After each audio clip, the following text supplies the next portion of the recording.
Welcome to Aspiring Voices, the video companion to the Aspire Views newsletter. This release also features an episode of Aspiring Voices, the podcast, where Michael interviews Anastasia, an individual supported at Aspire Richmond. To access that episode, please see the link in the description. A big thank you to everyone who lent their voices, write-ups, photos, and more to this project. Thank you for listening. We hope you enjoy.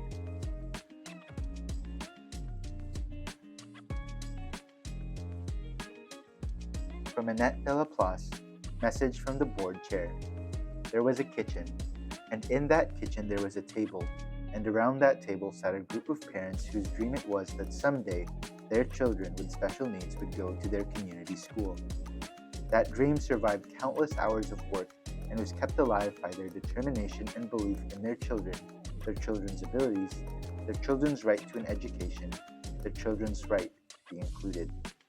While it took years to come to where our children would be included in regular classrooms in our community schools, and while we still have significant issues to address around education, we have inclusive classrooms today because parents never gave up on the dream. And just think, I, as a parent of a young child, never even thought about anything different for my daughter than going to the school down the block.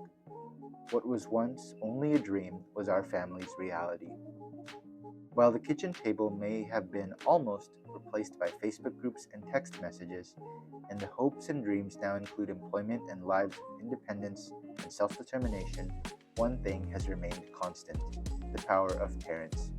Parents have inspired change, not only to policy and government, but to society's attitudes, expectations, and understanding. In some cases, we still have a way to go. Access to programs, employment, successful transitions, and homes are just some of the issues that are yet to be resolved so that they can be experienced by all.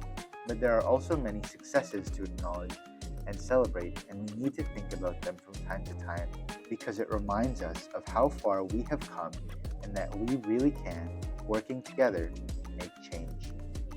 As we look towards 2025, I would like to thank all of our amazing families for their persistence and caring, for being the makers of change. Thank you to our CEO, Shannon Crofton, the Aspire management team, staff, volunteers, and board members who make such a difference in the lives of the people we support and their families. And a special thank you to all Aspire Inclusive Education Committee members, both past and present, for all of their passion and dedication to building the relationships and doing the work that contributes to making our schools ever more inclusive as we celebrate our 40th year as a committee. Wishing you all the very best and happy holidays.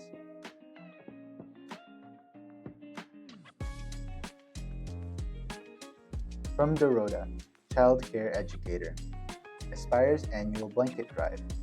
On Friday, November 15th, the children of the Seedlings Child Care Program participated in a heartwarming initiative to support the homeless community in Richmond.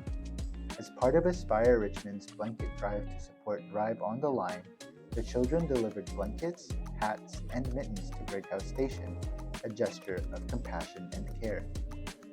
The journey began with the reading of Todd Parr's The Peace, a book that sparked conversations about home's warmth and the feeling of those without shelter.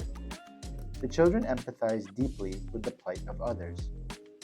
To express their concern and support, the children created heartfelt drawings and messages. Images of houses accompanied notes that read, "I made a house for you," while many drawings featured hearts with the simple but powerful message, "I love you." These messages were then placed in envelopes and included with the blankets, toques, and mittens collected for the drive. This experience provided a profound opportunity for the children to embody the Seedlings motto, "In the world where you can be anything, be kind." By participating in this act of service, they learned valuable lessons about empathy, compassion, and the importance of caring for one another. From Shannon Crofton, message from the CEO. As 2024 draws to a close, it's amazing to look back on what a busy and exciting year it has been. Highlights like the annual family picnic and the fall ball have brought so much joy and connection to our community. This time of year offers a wonderful opportunity to reflect on our achievements and express gratitude. I am deeply thankful for the incredible team at Aspire. Every week, I hear inspiring stories of staff going above and beyond to support others and to make a meaningful difference in their lives. As we embrace the holiday season, I hope each of you finds time to relax, enjoy the company of loved ones, and savor some delicious food. Thank you for all you do, and here's to a bright and joyful year ahead. May all that is beautiful, meaningful, and brings you joy be yours this holiday season and throughout the coming year.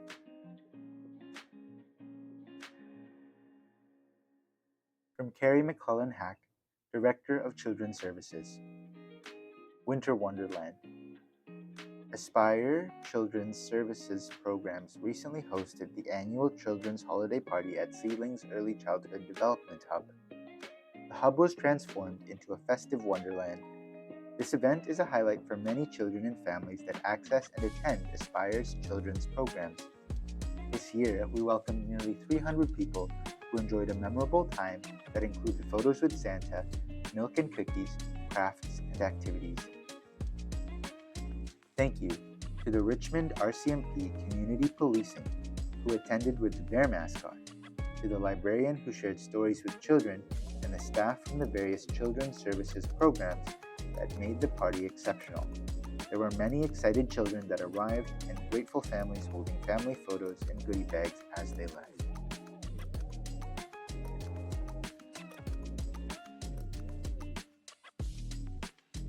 From Catherine Olson, Manager of Youth and Supported Employment and the Handy Crew Cooperative. Meet David. Earlier this year, David was introduced to landscaping and took the time to learn about the tools and techniques. He joined the Handy Crew's summer landscaping crew and has been a valuable addition. His enthusiasm and eagerness to learn new skills have made him an asset to the team. As the days get wetter and colder, we are winding down for the season.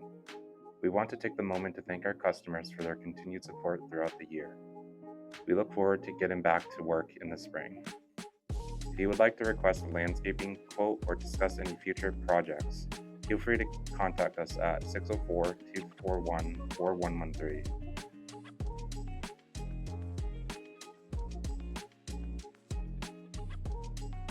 From Jason Liu, Manager of Youth Connections. Annual Haunted House at Youth Connections.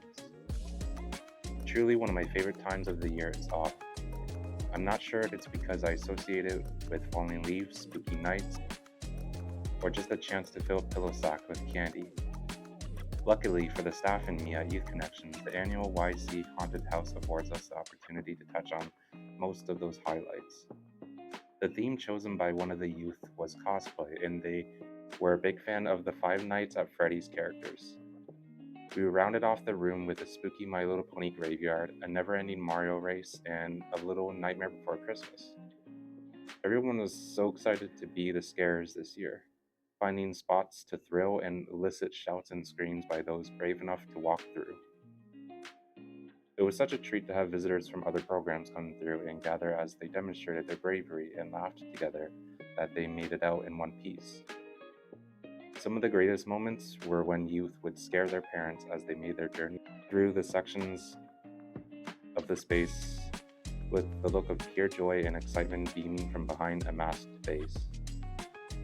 As with many things, it was time to move on, and there are many more exciting things to come this year. Looking back and reflecting on this and many other days of haunted houses, trick-or-treating, costumes, and candies, I wonder on the pull it has for me and others. Is it the opportunity to show our bravery, to demonstrate our multidimensional personalities, and our chance to demonstrate our imagination and ingenuity? Or is it just a cheap way to get and give lots of trick-or-treats? It was a happy Halloween, and we'll see you all next year.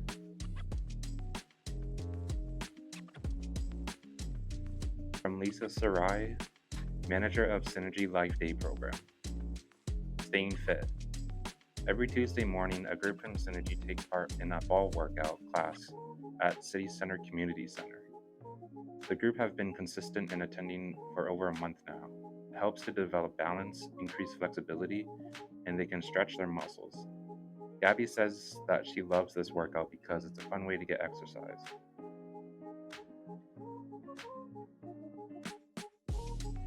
This year Halloween, very big in community inclusion, fell on the same day as Diwali. On Friday, November 1st, Synergy had a modest celebration in program to have tea and treats to celebrate Diwali.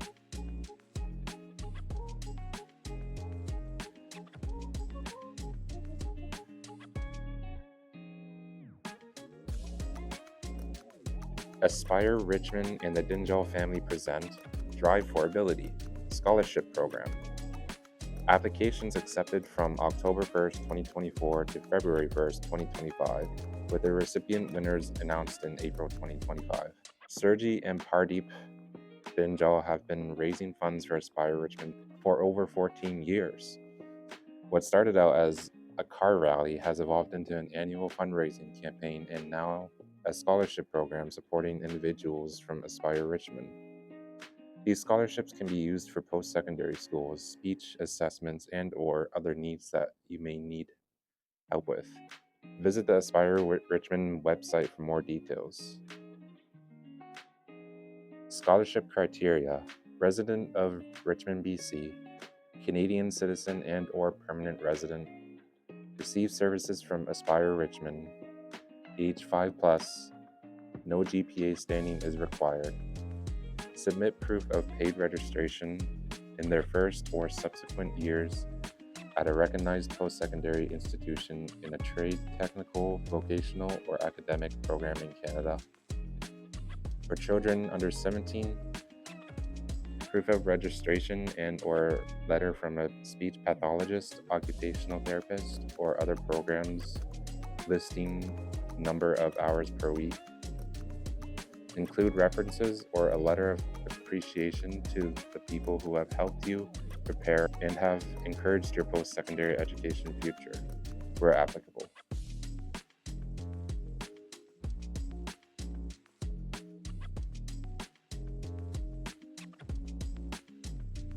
From Sue Street, Manager of Fund and Community Development, with gratitude.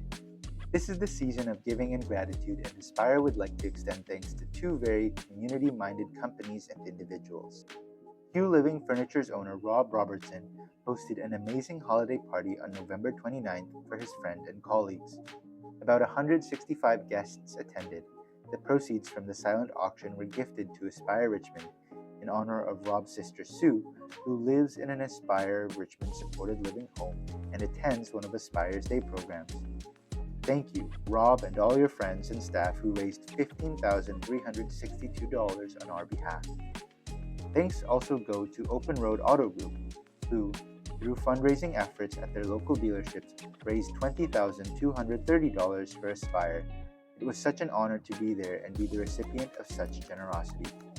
Thank you all for your gracious support.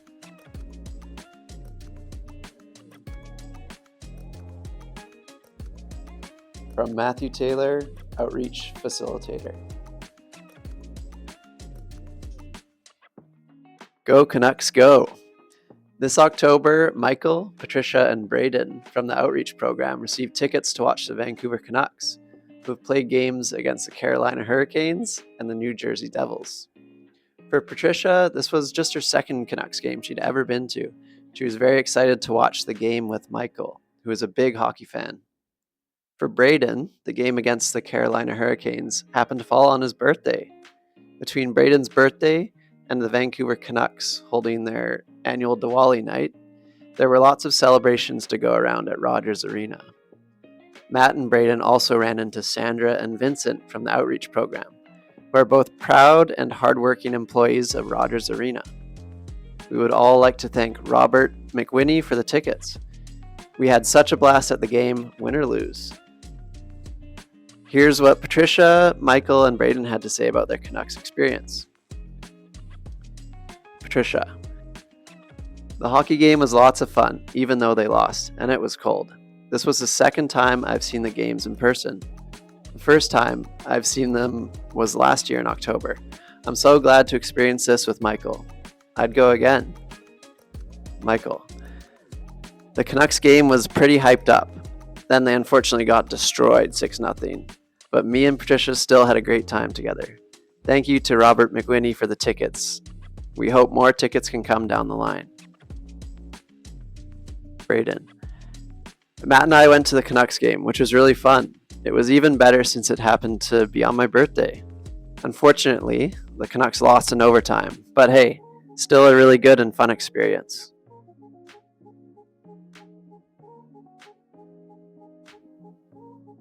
Supporting transitions for school-aged children. There are a variety of transitions that young people experience on a daily basis, such as entry into school, recess, lunch, leaving after school, dinner, and bedtime. Other larger, more impactful transitions are weekends to weekdays and weekdays to weekends, school year startup, winter break, spring break, the end of the school year, and a change to a new school, like from elementary to secondary school. What all of these various types of degrees of transitions have in common is that they all can be anxiety-inducing, and some to a very significant degree. Transitions, however big or small, cause some degree of anxiety for almost everyone. This is true for both adults and children. After all, psychologists say that one of the biggest stressors in life is change. As a result, it is vital to ensure smooth transitions for children, as this can be a key ingredient to supporting any individual's successful day at home or school. This article briefly unpacks the experience of transitions for young people and how we can mitigate their effects. Most people thrive in structured and predictable environments and situations because this makes us feel safe. In contrast, transitions disrupt our equilibrium, decreasing our perception of safety and, at the same time, increasing our sense of danger. This disruption can occur with even the smallest transition or most seemingly insignificant change in routine. Moreover, a sense of danger can be amplified if a setting event has taken place. The key to success, therefore, is to embed structure and predictability within the transitions themselves. Here is how. 1. Avoid unnecessary or arbitrary transitions. Schedule as few transitions as possible into a young person's day. 2. Be mindful of and careful around transitions from a preferred activity to a non-preferred activity. Try to replicate elements of the preferred activity within the non-preferred activity. Reduce expectations around the non-preferred activity. 3. Watch for signs of escalation, verbal and nonverbal. Respond accordingly by disengaging, if necessary. The transition may not be absolutely necessary right at this particular time. 4. Prepare the child by front-loading as thoroughly as possible. For example, by using a countdown strip, timer, visual schedule, pictures, etc. Be very consistent with their use. High fidelity to what works is very important. 5. Teach explicit communication skills around identifying anxiety. Individuals benefit from being able to indicate to others when they are feeling anxious so that we can support them through it. 6. Provide a break between activities, like a short walk or hand washing, if needed. Explicit transition bridging activities such as a song or a rhyme said aloud while tidying up at the end of an activity can turn a transition, scary, into a routine, safe. 7. Invite the child to hold a preferred object, such as a favorite stuffy or glitter wand, through the transition. This will help to ground and comfort the student. Time does not matter. It is okay for an individual to navigate the transition at a slow pace. 9. Praise for all successful transitions. Celebrate all gains. Stress reduction should be the foremost consideration when planning transitions. In addition to preparing an explicit sequence of events around transitions, being mindful of the child's perspective and feelings of uncertainty and insecurity through a transition can help to increase the likelihood of a successful and smooth day for all involved. Happy planning!